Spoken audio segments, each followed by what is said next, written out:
நீங்க ஜெயிக்கணும். தோல்வியில இருந்த போது நீங்க ஜெயிக்கணும்னு தான் கர்த்தர் அழைச்சிட்டு வந்தாரு.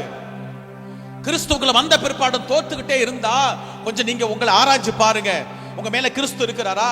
நீங்க கிறிஸ்துவுக்குள்ள தரித்து கொண்டிருக்கிறீங்களா? நீங்க ஆபிரகாமின் சந்ததியாரா? ஆமென், ஸ்தோத்திரம்.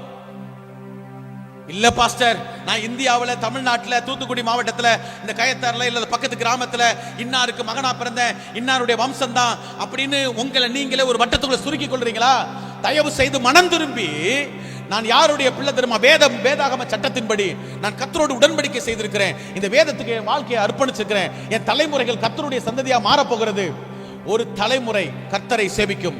ஆமென். ஒரு சந்ததி கர்த்தரை சேவிக்கும். ஒரு ஆமென் சொல்லுங்க பாப்போம். அது தலைமுறையாக ஆண்டவருடைய சந்ததி என்று அழைக்கப்படும். நான் ஆண்டவராகிய இயேசு கிறிஸ்துவை தொழுது கொள்றதுனால நான் இந்த உலகத்துக்கு உரியவன் அல்ல. எனக்கு வேதாகம சட்டம் இருக்கிறது. ஒரு அல்லேலூயா சொல்லுங்க பாப்போம்.